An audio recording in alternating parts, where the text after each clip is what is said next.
अब जैसे हम सपोज कीजिए कि किसी दिन हम चले गए क्लास लेने दुबई, तो हमें नाराज हो जाएंगे। बहुत जल्दी हम लोग का ब्रांच खुलने वाला है वहां पे।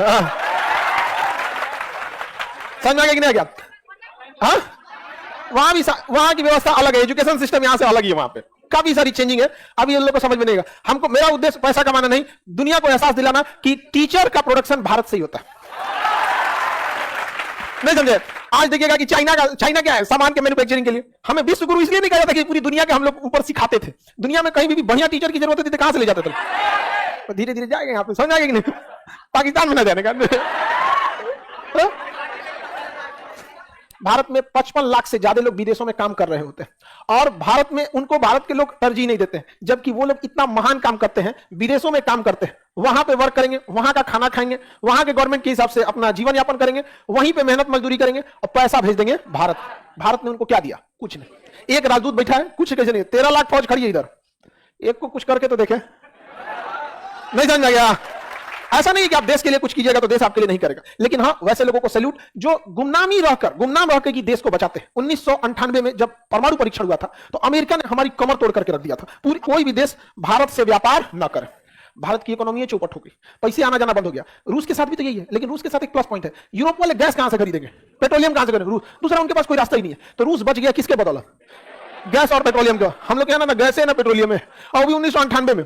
अब तो अगले साल 99 में पाकिस्तान में लड़ गया कारगिल को लेकर। ये बैला का मारे कहीं रहता है यहाँ पे, समझे में नहीं आता मार। देखिए, आप बेशक स्कूटर और ट्रक में टक्कर होगा तो ट्रक को भी कुछ नुकसान होगा, हेडलाइट फूट जाएगा, लेकिन स्कूटर, बाकी आप लोग समझदार हैं। इतना तो लड़की भी समझ सकती कि स्कूटर हम किसको बोले, किसको बोले। चलिए, तो ऑपरेशन भी तो बहुत दिक्कत हो गया। हम लोग के पास कहा जाता है, एक तो कंगाली में आटा गीला हो गया, एक तो 98 में परमाणु बम फोड़े थे, दिक्कत अलग था, प्रतिबंध लगा दिया था, उसमें ससुरा कारगिल की लड़ाई हो गई यहाँ पे। और उसी समय उड़ीसा में भयानक चक्रवात आ गया था। 99 में उड़ीसा में बहुत भीषण चक्रवात आया था, कुल ले देके सब चौपट हो गया था। हम लोग क्या, हमारी अर्थव्यवस्था एकदम धाराशायी हो गई थी। अमेरिका देख रहा था तेरा क्या होगा। भारत के बारे में कहा तुम्हारा कोई नहीं बचा सकता, अर्थव्यवस्था इतनी बुरी तरह गिरेगी नहीं समझ। लेकिन यह है गल्फ कंट्री, तुर्की, Syria, Lebanon, Iraq, Iran, Saudi Arab, Yemen, Oman, मिस्र, लीबिया, सूडान, ये जितना एरिया है, लीबिया, यूरोप, यहाँ पे भारतीय काम कर रहे थे और वो यहाँ जाके बसे थे एनआरआई के रूप में। किस रूप में? एनआरआई के रूप में, नॉन रेसिडेंशियल इंडिया। आप ये लोग 2 साल पे एक बार आते हैं या 1.5 साल पे, 2-3 महीने की छुट्टी पे आते हैं। समझ आ गया कि नहीं? बहुत सारे लोग, सिवान, गोपालगंज, छपरा, गोरखपुर का जो एरिया आता है ना, यूपी और बिहार का जो ट्रांजिशन का एरिया, वहां बहुत सारे लोग काम करने जाते हैं। केरला में तो, सऊदी में जो मेस देगा ना, ज्यादातर मेस हुआ तो केरला वाला होगा। जितनी नर्स मिलेंगी केरला से मिलेंगी वहां पे। इतने लोग ने, अमेरिका ने इस चीज को अंडर एस्टिमेट कर दिया और इन लोगों ने भर भर पैसा भेजा भारत को, पूरा का पूरा। यहां पर अमेरिका कह रहा है कि ये मरता क्यों नहीं है? अरे जिसका जन्म हुआ वही मर सकता है। समझ में आ गया कि ना गया? तो एक सैल्यूट भारत के उन एनआरआई लोगों को जो गुमनामी की जीवन जीते हुए भी देश की सेवा करते हैं। समझ में आ गया कि नहीं?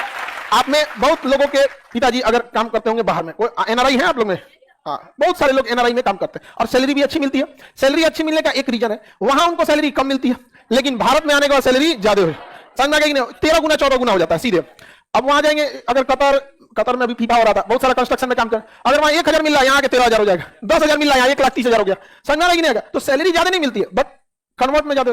अब आदि भी मतलब समझिए सिम कार्ड खरीदना, जैसे हम लोग कैसे मोबाइल नंबर पोर्ट करा लेते ना, वो जियो पे चल जाते हैं, एयरटेल पे, वहां हस्बैंड वाइफ चेंज हो जाते हैं सब। कोई दिक्कत नहीं भैया, तुम ठीक नहीं है जी, डिवोर्स। समझ में आ गया? और आराम से डिवोर्स हो जाता है वहां। ऐसा नहीं भारत की तरह की नहीं होता वहां, कोई बात नहीं। औसतन कोई वहां 5 को 7 को ब्याह करता है। इसीलिए तो आप बताए मदर डे फादर डे का मतलब क्या बनता है? याद दिलाना। माँ याद दिलाती है जिस बात को तुम देख रहा है ये तुम्हारा नहीं है, और आगे भी इसी को देखेगा, इसका भी गारंटी नहीं है। इसलिए क्या मनाया जाता है? Mother day father day. वहां कल्चर उठपटाएंगे आपको, कोई आपको गार्जियन नहीं मिलेगा। इसलिए देखिएगा वहां पे लड़का जब मैट्रिक इंटर पास कर लेता है ना उसकी ओरिजिनल साथ में मां रह जाती है ना बाप रह जाते हैं, तो उसको शुरू से ही अपने पैरों पे खड़ा होना पड़ता है। तो वहां फैमिली कल्चर खत्म, वहां फैमिली क्या है? खत्म, फैमिली रहती नहीं है। इसलिए वहां के लोग पैसे को बचाते नहीं है। मंडे टू फ्राइडे कमाएंगे, सैटरडे को पैसा मिलेगा, सैटरडे संडे दारू सिगरेट फूंक के चलाएंगे। कोई ये नहीं है। हमारे यहाँ लोग क्यों बचाते हैं? उसके पीछे फैमिली है, रिश्तेदार है, उसको खुद पर बाप का पता नहीं रिश्तेदार कौन डेक्ची का मसाला है। तो यहाँ पर ये डॉक्यूमेंट्स में नाम रहता है ओरिजिनल का, तो वहां का विभाग भी तो जानता है ना कि भैया वो चेक करने वाले को भी पता है कि हमारा चौथे चला।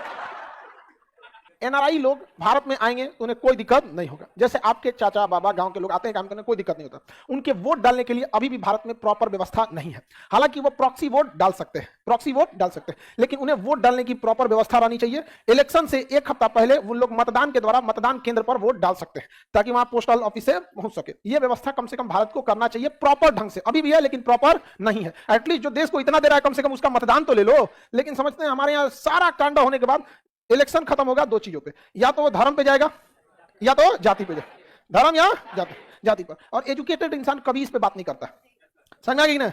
आज भी लोग कंफ्यूजन रहता है कि हमारा धर्म कौन है, आधा कंफ्यूजन में रहता है इसमें।